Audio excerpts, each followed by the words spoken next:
Dunia saat ini adalah dunia modern dengan segala macam bentuk teknologinya. Berbagai macam teknologi dikembangkan untuk memenuhi kebutuhan manusia dan memberikan kemudahan dalam aktivitas. Teknologi tak dapat dipisahkan dari kehidupan manusia hari ini. Pengembangan demi pengembangan terus dilakukan, seolah tidak dapat dibendung. Eksploitasi terhadap alam terus dilakukan demi memenuhi hasrat manusia untuk menyokong produksi teknologi. Kendaraan bermotor misalnya. Menurut sebuah penerbit asal Amerika, Wards, diestimasikan bahwa ada 1 miliar kendaraan bermotor di seluruh dunia pada tahun 2010. Angka tersebut terbilang cukup fantastis, belum lagi termasuk jumlah kendaraan yang diproduksi dalam 5 tahun terakhir. Kendaraan bermotor secara umum menggunakan bahan bakar yang berasal dari minyak bumi. Dalam 1 abad terakhir, minyak bumi seakan menjadi mutiara yang diburu oleh para pemegang saham besar di dunia ini. Negara Arab pada umumnya merupakan daerah dengan penghasil minyak bumi terbesar di dunia. Ladang-ladang minyak terus ditemukan dengan jutaan barel yang dikandung setiap titik. Dengan semua fakta yang ada, sebuah pertanyaan pun muncul, bagaimana bisa negeri yang tandus bisa menghasilkan minyak sebegitu banyak? Jikalaulah minyak bumi berasal dari fosil purbakala, bagaimana bisa hewan-hewan raksasa bisa hidup di negeri tandus itu? Bukankah seharusnya negeri yang lebih hijau yang mempunyai cadangan yang banyak? Jikalaulah minyak lepas pantai berasal dari fosil ikan dan tumbuhan, kenapa bukan Jepang yang tercatat sebagai penyedia ladang minyak lepas pantai terbesar di dunia? Kenapa harus hal itu justru ada di negeri Arab?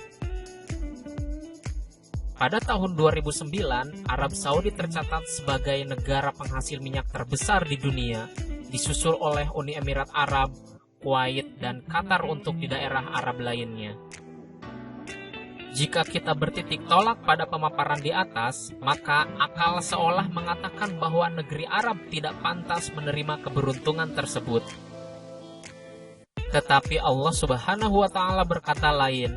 Allah Subhanahu wa Ta'ala di dalam Al-Quran mengatakan, Maha suci Allah yang telah memperjalankan hambanya pada suatu malam dari Masjidil Haram ke Masjidil Al-Aqsa yang telah kami berkahi sekelilingnya, agar kami perlihatkan kepadanya sebagian dari tanda-tanda kebesaran kami.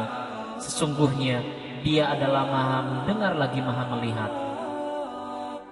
Pada ayat tersebut Allah menjelaskan bahwa perjalanan Nabi Muhammad SAW pada malam Isra Miraj merupakan perjalanan yang Allah berkahi. Allah memberkahi Masjid Al-Haram dan Masjid Al-Aqsa beserta daerah yang berada di sekelilingnya. Di dalam ayat lain, Allah juga menjelaskan tentang betapa diberkahinya Jazirah Arab. Dan kami jadikan antara mereka penduduk Sabah dan negeri-negeri yang kami berkahi, Syam, beberapa negeri yang berdekatan, dan kami tetapkan di antara negeri-negeri itu jarak-jarak perjalanan.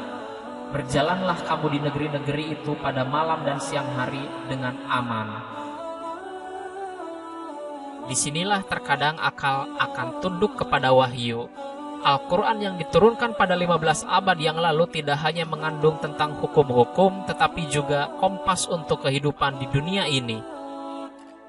Ada banyak ayat dan surat yang menjelaskan tentang sains, dan baru beberapa abad terakhir para ilmuwan merasakan ada kebenaran apa yang ada turun ratusan tahun silam di saat teknologi belum ada, dan menjadi hal yang aneh. Ini menjelaskan betapa akal manusia begitu lambat.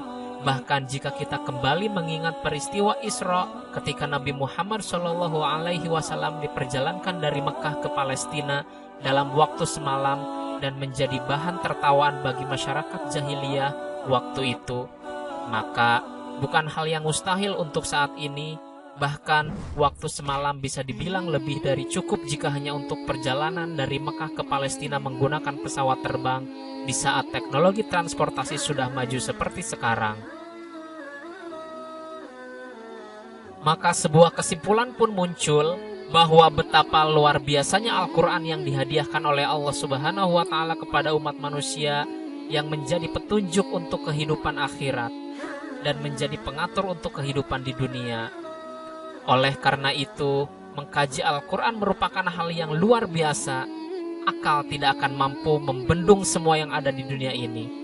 Para ilmuwan muslim yang berkontribusi untuk kemajuan teknologi seperti Abbas bin Firnas yang menemukan konsep pesawat terbang bukan hanya sekedar ilmuwan yang mengkaji tentang pesawat terbang secara mutlak, tapi dia mengkaji Al-Quran di malam hari dan menerapkannya pada siang hari. Dalam artian lain, dia seorang ulama sekaligus ilmuwan. Jika ingin negeri yang kita huni menjadi negeri yang diberkahi, maka tunduk dan patuhlah kepada sang pemilik dan pencipta negeri itu sendiri, yaitu Allah Subhanahu wa Ta'ala. Di dalam Al-Quran Allah mengatakan, "Jikalau sekiranya penduduk negeri-negeri beriman dan bertakwa, pastilah kami akan melimpahkan kepada mereka berkah dari langit dan bumi. Tetapi mereka mendustakan ayat-ayat kami itu, maka kami siksa mereka disebabkan perbuatannya." Allah Subhanahu wa Ta'ala menjanjikan untuk keberkahan untuk suatu negeri jika mereka beriman dan bertakwa kepada Allah, dan juga menjanjikan azab dan petaka bagi negeri yang penduduknya durhaka kepadanya.